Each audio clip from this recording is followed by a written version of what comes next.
Hello प्यारे बच्चों, आप लोग कैसे हैं। और जैसा कि कल आपको पीडीएफ के माध्यम से जानकारी दी गई और ये जीआरवी इंटर कॉलेज में कक्षा 12 में जो क्लासेस संपन्न की गई ऑनलाइन, उस ऑनलाइन क्लासेस के माध्यम से आपको बताया गया कि हिंदी गद्य साहित्य का संक्षिप्त इतिहास, इस पर हमने आपसे विधिवत चर्चा की थी। और जो शेष मैटर रह गया था उसको उसी क्रम में आगे बढ़ाते हुए आज आपको चर्चा करना है। जैसा कि कल आपको बताया गया था कि हिंदी गद्य साहित्य के संक्षिप्त इतिहास की क्या विशेषताएं रही हैं और हिंदी गद्य का स्वरूप कैसा था। इसके साथ ही आपको ये भी बताया हमने कि हिंदी गद्य साहित्य के विकास को कैसे कालक्रमों में किस प्रकार से बांटा गया है, किस सन से किस सन तक कौन सा काल रहा है। इसके बाद प्राचीन युग, पहला युग जैसे बताया कि भारतेंदु से पूर्व का युग जो था वो प्राचीन युग या पूर्व भारतेंदु युग के नाम से जाना जाता है। और पूर्व भारतेंदु युग में कौन कौन सी रचनाएं हुई, कहाँ से हिंदी गद्य की शुरुआत हुई, कैसे इसका क्रमिक विकास हुआ है, आज आपको उसी के आगे हम बताएंगे। और सेकंड पार्ट के रूप में आप लोग पीडीएफ के माध्यम से ये बना करके आपको भेज दिया जाएगा, लेकिन आज आप इसे बहुत सावधानी से और ध्यान से सुनेंगे। प्यारे बच्चों, राजस्थानी गद्य के बारे की प्रमुख रचनाओं के बारे में हम लोग चर्चा करेंगे। जैसे कि प्रमुख रचनाएं: आराधना, बाल शिक्षा टीका, जगत सुंदरी प्रयोगमाला, अतिचार नवाकार और तत्व विचार प्रकरण, पृथ्वी चंद्र चरित्र, धनपाल कथा, तपो गच्छ गुरुआवली, अंजना सुंदरी कक्षा, ये राजस्थानी गद्य की प्रमुख रचनाएं रहीं। प्यारे बच्चों, ब्रज भाषा गद्य आता है उसके बाद, और ब्रज भाषा गद्य को हम मुख्य 4 भागों में उसको बांटे हैं। जैसे कि पहला होता है मौलिक गद्य। मौलिक गद्य के अंतर्गत कौन कौन सी रचनाएं आती हैं इसको पहले जानेंगे। बल्लभ संप्रदाय के वचनामृत भी आते हैं इसके अंतर्गत, वार्तालाप भी आते हैं, कथा पुस्तकें आती हैं और शिलालेख भी आते हैं। ये मौलिक गद्य के रूप में हैं। उसके बाद दूसरे नंबर पे आती हैं टीकात्मक रचनाएं हमारी। तो टीकात्मक में क्या क्या है? टीका है, टिप्पणियां हैं और तिलक हैं, भावना शीर्षक आदि, ये टीकात्मक गद्य के अंतर्गत आते हैं। तीसरा नंबर है अनुदित गद्य, और अनुदित में अनुवाद आता है और छाया अनुवाद भी आता है। इसके साथ ही पद्य प्रधान रचनाएं भी हुई हैं, जिसमें श्रृंगार रस मंडन, आपने नाम सुना होगा। श्रृंगार रस मंडन एक ऐसी रचना है जो गोस्वामी विठलनाथ जी द्वारा इसकी रचना की गई है। इसके बाद 84 वैष्णव वन की वार्ता, ये 84 वैष्णव वन की वार्ता गोकुलनाथ जी ने इसकी रचना की। 252 वैष्णव वन की वार्ता, ये नाभादास जी ने इसकी रचना की। आघान महात्म एवं वैशाख महात्म, ये बैकुंठमणि शुक्ल जी ने इसकी रचना की है। और सिद्धांत विचार, ये ध्रुवदास जी की रचना है। माधव विलास, ये लल्लू लाल जी की रचना है। और गद्य में टीका पंडित लोकनाथ जी के द्वारा विरचित है। प्यारे बच्चों, ये जो रचनाएं बताई गई हैं ये बहुत ही इम्पॉर्टेंट हैं और आपके परीक्षा में अक्सर पूछी जाती हैं। प्रतिवर्ष इन्हीं रचनाओं में से 2-1 रचनाएं अवश्य पूछी जाती हैं। प्यारे बच्चों, इसके बाद होता है खड़ी बोली गद्य, प्रारंभ होता है। और खड़ी बोली गद्य, जैसा कि आप नाम जान रहे होंगे, खड़ी बोली। खड़ी बोली किसे कहते हैं, इतना संक्षेप में आपको बताना चाहूँगा। जो आप खड़ी बोली जानते हैं, इसी खड़ी बोली को खरी बोली, जिसे कहते हैं ना कि आप समाज में किसी से नाराज होते हैं या किसी से बातचीत कहते हैं तो बहुत खरी खोटी बात करते हैं, वो खरी खोटी बात ही खड़ी बोली का रूप होता है। अर्थात खरी खरी बात कहना ही खड़ी बोली कहलाती है। आइए, खड़ी बोली गद्य में सबसे पहली रचना जो हुई वो गोरा बादल है। इसके रचयिता जटमल जी हैं और 1623 ईस्वी के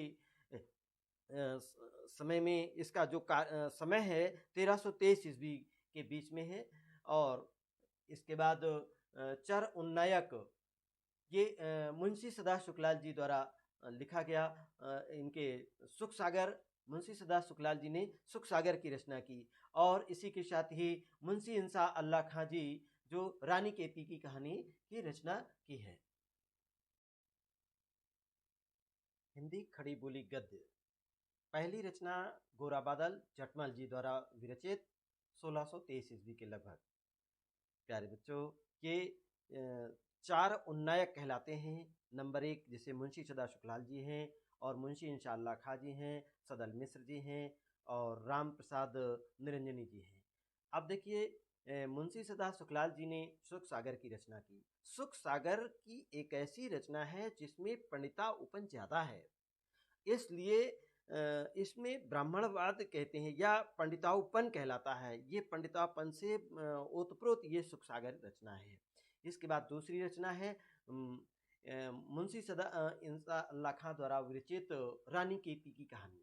रानी केतकी की कहानी में हास्य व्यंग प्रधान है और खड़ी बोली में ये रचना है। तीसरी रचना हमारी है नाचिकेतोपाख्यान, यह सदल मिश्र द्वारा विरचित है। इसके बाद पंडित लल्लूलाल जी ने प्रेम सागर की रचना की है और राम प्रसाद निरंजनी जी ने भाषा योग वासिष्ठ की रचना की है। ये परिष्कृत भाषा में है। परिष्कृत हमारे बच्चों आप लोग समझ रहे होंगे, परिष्कृत माने होता है परिमार्जित या शुद्ध भाषा। जब हम किसी के सामने अपने विचारों को प्रस्तुत करते हैं तो भाषा बहुत ही शुद्ध हो, व्याकरण सम्मत हो, उसको हम परिष्कृत भाषा के रूप में जानते हैं। इस भाषा योग वासिष्ठ एक परिष्कृत भाषा में वर्णित रचना प्रस्तुत की गई है राम प्रसाद निरंजनी जी द्वारा। इसके बाद प्यारे बच्चों आ जाता है भारतीय जागरण में योगदान। भारतीय जागरण कैसा हुआ और किन किन लोगों ने विशेष योगदान दिया है। भारतीय जागरण कहिए या हिंदी नवजागरण कहलाता है इसको। ये 19वीं सदी के से शुरू होता है और इसमें देश में के कोने-कोने में विभिन्न प्रकार के आंदोलन हुए। जनता में नई-नई नैतिक मूल्यों की स्थापना करने के लिए नए-नए समाजों की और नई-नई संस्थाओं ने भाग लिया है। इस जागरण को देशव्यापी रूप देने में और इसको गति प्रदान करने में कुछ प्रमुख संस्थाओं का विशेष योगदान रहा है। उन संस्थाओं में नंबर 1 ब्रह्म समाज, जिसकी स्थापना 1828 ईस्वी के लगभग हुई और इसके संस्थापक राजा राम मोहन राय जी थे। रामकृष्ण मिशन जी, ये रामकृष्ण मिशन सन 1867 ईस्वी में इसकी स्थापना हुई। इसके संस्थापक स्वामी विवेकानंद जी थे। इसके बाद प्रार्थना समाज की स्थापना हुई। इसके संस्थापक केशव चंद्र सेन के सहयोग से रानाडे जी और देवेंद्र नाथ जी प्रमुख रहे। प्यारे बच्चों आर्य समाज, इसके बाद होता है आर्य समाज। आर्य समाज की स्थापना सन 1867 ईस्वी के में हुई और इसके संस्थापक स्वामी दयानंद सरस्वती जी रहे। फिर इसके बाद थियोसॉफिकल सोसाइटी ने भी विशेष योगदान दिया है और थियोसॉफिकल सोसाइटी की स्थापना सन 1882 ईस्वी में की गई थी और इसके संस्थापक के रूप में श्रीमती एनी बेसेंट जी प्रमुख रही हैं और इनके साथ में पूरी संस्था मिल करके इन सभी लोगों ने मिल करके ये पूरी सभी संस्थाओं ने मिल करके इस भारत में देशव्यापी जन आंदोलन का कार्य किया है, जिससे समाज में नैतिक मूल्यों की स्थापना हो सके। इसके बाद आता है प्यारे बच्चों भारतेंदु युग।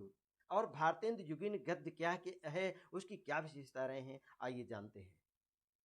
प्यारे बच्चों जो कुछ भी आपको ये बताया जा रहा है इसको अपने दोस्तों में शेयर करें और अधिक से अधिक बच्चों को जोड़ें और इसको यदि कोई कमेंट से है, कोई आपको इस जानकारी और प्राप्त करना है तो कमेंट्स बॉक्स में जाकर के अवश्य नोट करें और आपका समाधान अवश्य किया जाएगा।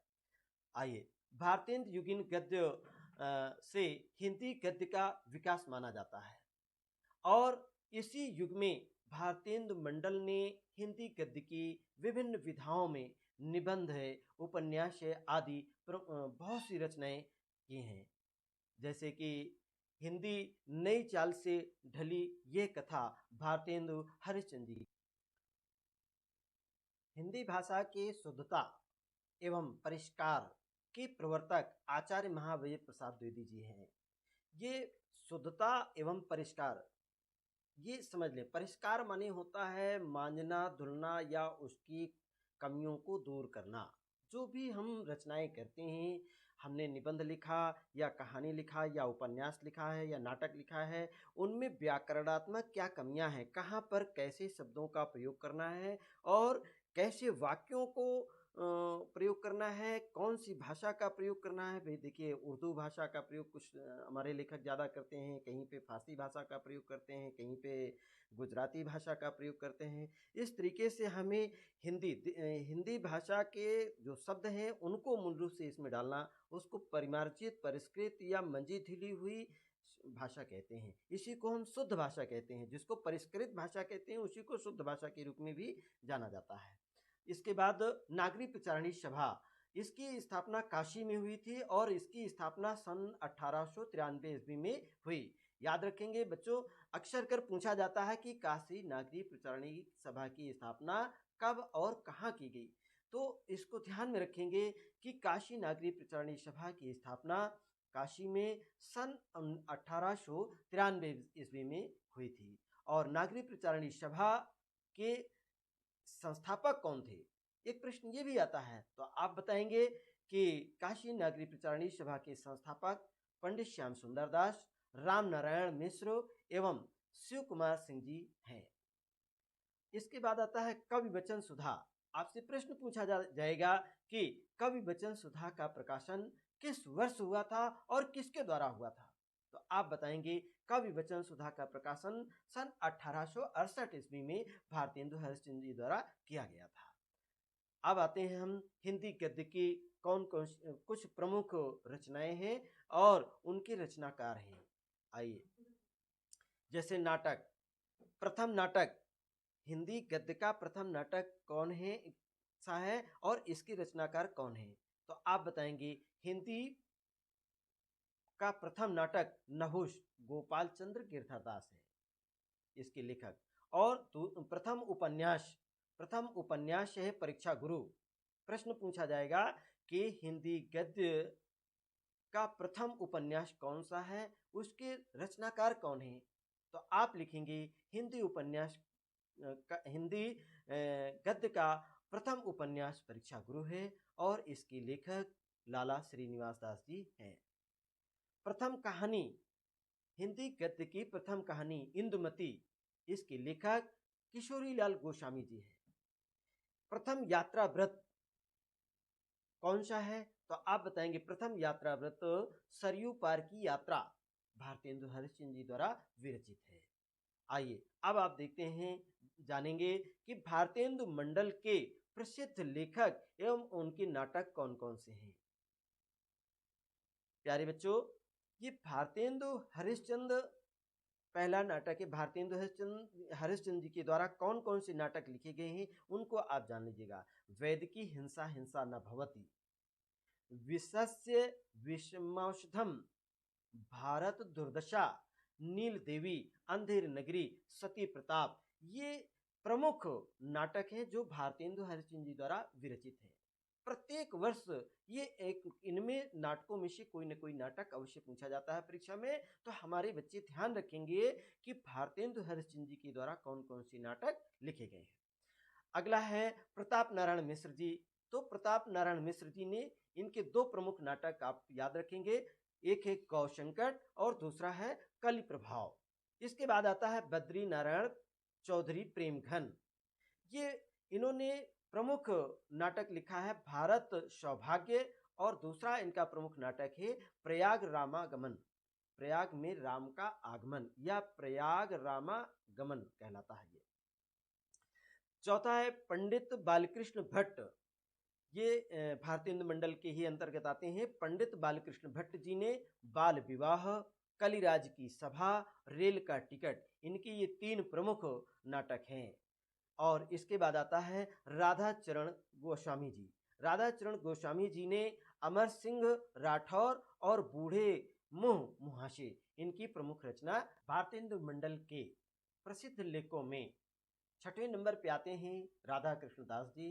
इनके द्वारा दो प्रमुख नाटक इनके हैं महाराणा प्रताप एवं दुखनी बाला। सातवें नंबर पे हैं लाला श्रीनिवास दास जी।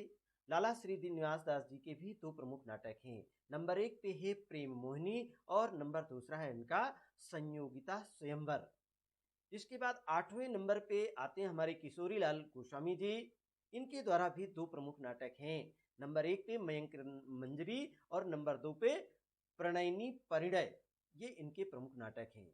प्यारे बच्चों, अब आते हैं हम भारतेंदु युगीन पत्र पत्रिकाएं और उनके संपादक कौन कौन से हैं। तो पहले आप पत्र पत्रिकाएं जानेंगे।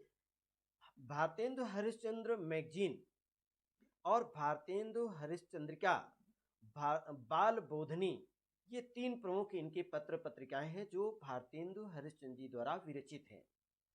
फिर से जान लें, भारतेंदु हरिश्चंद्र मैगजीन, हरिश्चंद्र मैगजीन और हरिश्चंद्र चंद्रिका, बाल बोधनी, ये भारतेंदु हरिश्चंद्र जी की पत्र पत्रिकाएं हैं। और दूसरे नंबर पे आते हैं हिंदी प्रदीप समाचार पत्र है। ये बालकृष्ण भट्ट जी द्वारा इसके संपादक हैं। बालकृष्ण भट्ट जी इसके प्रमुख संपादक रहे। और हिंदी दीप्ति प्रकाश, ये भी एक समाचार पत्र है और कार्तिक प्रसाद खत्री जी इसके संपादक रहे। इसके बाद आते हैं आनंद कादम्बनी। आनंद कादम्बनी भी हमारा एक पत्रिका है। ये बद्री नारायण चौधरी प्रेमघन इसके प्रमुख संपादक रहे। प्यारे बच्चों, इन समाचार पत्र पत्रिकाओं के माध्यम से इन लेखकों के जो नाटक, निबंध, रिपोर्टाज या संस्मरण या कहानियां, इनकी जो विधाएं थी, उनका प्रकाशन किया जाता था और जन जन में चरित्र निर्माण, नैतिक मूल्यों की स्थापना करने के उद्देश्य से ये समय समय रचनाओं को प्रकाश में लाया जाता था। इसके बाद हमारा शुरू होता है द्विदी युगीन गद्य। द्विदी युगीन गद्य, जो द्विदी युग या छायावादी, हाँ द्विदी युग हमारा ये सन 1900 से लेकर के 1922 तक रहा। द्विदी युग की क्या विशेषता रही हैं, आइए कौन कौन से प्रमुख इनकी रचनाकार रहे हैं, क्या क्या इनकी प्रमुख रचनाएं रही हैं, इसके बारे में हम जानेंगे। द्विदी युग को हम जागरण काल या सुधार काल के नाम से भी जानते हैं। तो द्विदी, आपसे प्रश्न पूछा जाएगा पेपर में कि द्विदी युग को जागरण काल किसके द्वारा कहा गया है। आप बताएंगे डॉक्टर नागेंद्र प्रसाद जी। इन्होंने द्विदी युग को जागरण काल या सुधार काल के नाम से पुकारा है। इसके बाद आता है द्विदी युग का नामकरण किसने किया है, तो या किसके नाम पर द्विदी युग पड़ा है। आप बताएंगे आचार्य महावीर प्रसाद द्विवेदी के नाम पर द्विवेदी युग रखा गया। तीसरा है द्विवेदी युग की प्रथम पत्रिका कौन सी है, तो आप बताएंगे द्विवेदी युग की प्रथम पत्रिका सरस्वती है। और सरस्वती पत्रिका के संपादक या प्रथम संपादक कौन थे, तो आप बताएंगे कि द्विवेदी, ये सरस्वती पत्रिका के प्रथम संपादक चिंतामणि घोष जी थे। महावीर प्रसाद द्विवेदी की कुछ प्रमुख रचनाएं बताइए, तो आप बताएंगे संपत्ति शास्त्र, जनक शय दंड और रसज्ञ रंजन, सुकवि संकीर्तन, कवि और कविता व आत्मनिवेदन, ये महावीर प्रसाद द्विवेदी जी की प्रमुख रचनाएं रही है। भारतेंदु युग तथा द्विवेदी युग को बीच में जोड़ने वाले या द्विवेदी युग भारतेंदु युग के जोड़ने के बीच, इसी के बीच के प्रमुख कवि रहे बालमुकुंद गुप्त जी। ये दोनों के बीच की रचना प्रस्तुत किए हैं और जाने जाते हैं। प्यारे बच्चों, अब आइए, अब हम आपको द्विवेदी युगीन प्रमुख नाटक कौन कौन से हैं और उनकी रचनाकार कौन है। नंबर 1 पे हम आपको बताना चाहेंगे सुदामा, श्री सुदामा। श्री सुदामा ये प्रमुख नाटक है और इसके रचनाकार हैं राधा चरण गोस्वामी जी। दूसरा नाटक है सुदामा, ये शिवानंद शाह जी द्वारा विरचित है। और तीसरा नाटक है उद्धव जी, उद्धव ब्रजनंदन सहाय जी इसके लेखक हैं। रामाभिषेक, ये गंगा प्रसाद जी इसके प्रमुख रचनाकार हैं। सेनापति उदल नाटक है और इसके रचनाकार वृंदालाल वर्मा जी हैं। वृद्ध विवाह नाटक है और इसके रचनाकार भगवती प्रसाद जी हैं। प्यारे बच्चों, ये द्विवेदी युगीन प्रमुख नाटक और उनके रचनाकार रहे।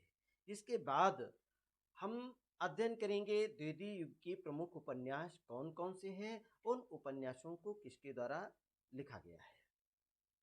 साथ ही बच्चों, इस ऑनलाइन क्लास के माध्यम से भारत सरकार और हमारे शिक्षा विभाग की ओर से आप सभी से ये अपील की जा रही है कि घर पर रहें, सुरक्षित रहें, अपने घर परिवार के सभी सदस्यों को जागृत करें, उनको समझाएं कि ये वैश्विक कोरोना महामारी जो चल रही है, इस समय बहुत ज़्यादा हमें इससे बचने की ज़रूरत है और सावधानी ही सुरक्षा का सबसे बेहतर उपाय है। सावधान सावधानी हटी, आप लोग जानते हैं, कहते आए हैं कि सावधानी हटी तो दुर्घटना घटी। निश्चय ही सावधानी ही सुरक्षा का सबसे बेहतर उपाय है। सभी लोग घर से बाहर जैसे कभी जाएं तो समूह में ना जाएं, हमेशा थोड़ी दूरी बनाकर रखें 1-2 मीटर की, और मास्क का लगा करके जरूर जाएं। सैनिटाइजर का प्रयोग करें और किसी भी वस्तु को, खाने पीने की वस्तुओं को छूने से पहले हाथ को साबुन से समय समय पर धोते रहें, साफ रखें और निश्चय ही हंसी खुशी के साथ अपने परिवार में रहेंगे और खास तौर से अपने बूढ़े माता पिता का विशेष ध्यान रखेंगे। आइए द्वितीय युगीन प्रमुख उपन्यास कौन कौन से हैं देखेंगे। नंबर 1 पे है चंद्रकांता और भूतनाथ, अनूठी बेगम। ये 3 प्रमुख उपन्यास देवकीनंदन खत्री जी द्वारा विरचित हैं। अक्सर कर पूछा जाता है कि चंद्रकांता के लेखक कौन है, चंद्रकांता कौन सी विधा है, तो आप लोग बताइए कि चंद्रकांता, भूतनाथ, अनूठी बेगम ये देवकीनंदन खत्री जी के द्वारा रचित उपन्यास है।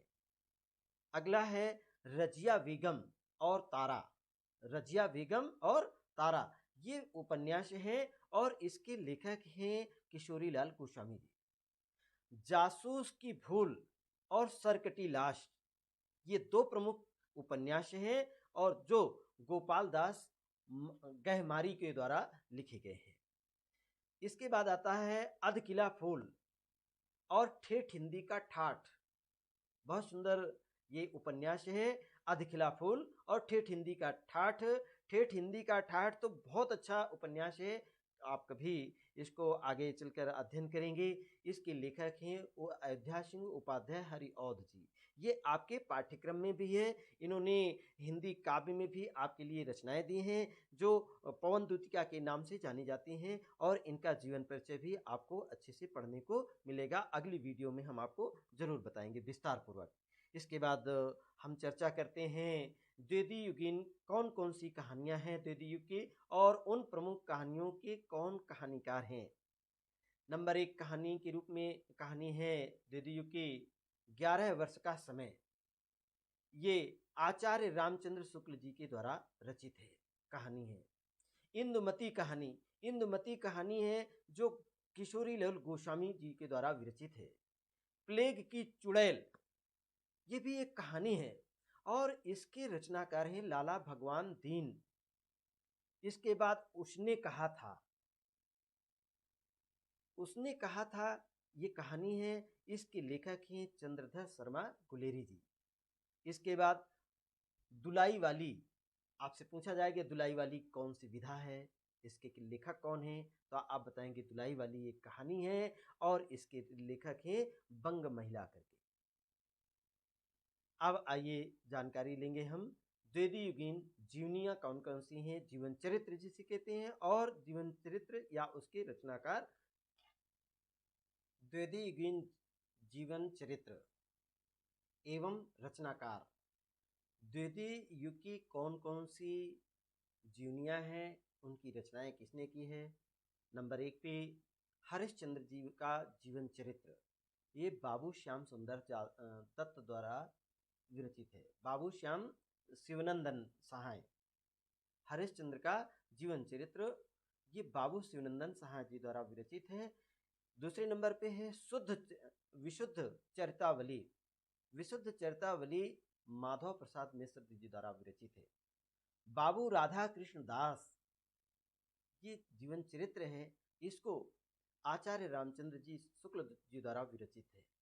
इसके बाद अंत में आपको गोस्वामी तुलसीदास जी का जीवन चरित्र, ये शिवानंद साहा जी द्वारा विरचित है। प्यारे बच्चों, आज के वीडियो ऑनलाइन क्लासेस में ये हिंदी गद्य साहित्य के इतिहास में इतनी चर्चा की गई है और इसके साथ ही आप सबसे ये अपेक्षा करता हूँ कि अपने दोस्तों में अधिक से अधिक इसकी जानकारी दें कि ऑनलाइन क्लासेस शुरू हो चुकी हैं और सभी बच्चे इससे जुड़ें और इसे सब्सक्राइब करें। यदि कोई समस्या है, प्रश्न है, तो आप कमेंट बॉक्स में, यूट्यूब के कमेंट बॉक्स में जाकर के आप उन प्रश्नों को नोट करें। निश्चय ही उन प्रश्नों का समय से समाधान किया जाएगा और उसकी आपको जानकारी भी दी जाएगी। व्हाट्सएप के माध्यम से, टेलीग्राम के माध्यम से और यूट्यूब के माध्यम से प्यारे बच्चों, ये इसका पीडीएफ बना करके अवश्य आपको मिल जाएगा और मैं तुरंत ही आपको प्रेषित किया जाएगा। आप इन नोट्स को पीडीएफ के माध्यम से इनको तैयार कर लें। ये नोट्स ही आपके परीक्षा के लिए बेहद उपयोगी हैं। इन्हीं में से आपके परीक्षा में प्रश्न पूछे जाएंगे और अपनी परीक्षा की तैयारी भी इसी पीडीएफ के माध्यम से इन्हीं प्रश्नों को तैयार करते हुए करेंगे। और ख़ास तौर से सभी लोग अपना ख्याल रखें, सावधान रहें, सुरक्षित रहें और अपने बूढ़े माता-पिता का विशेष रूप से ध्यान रखें। इसी के साथ ही ये क्लास समाप्त की जाती है। कल फिर मिलेंगे।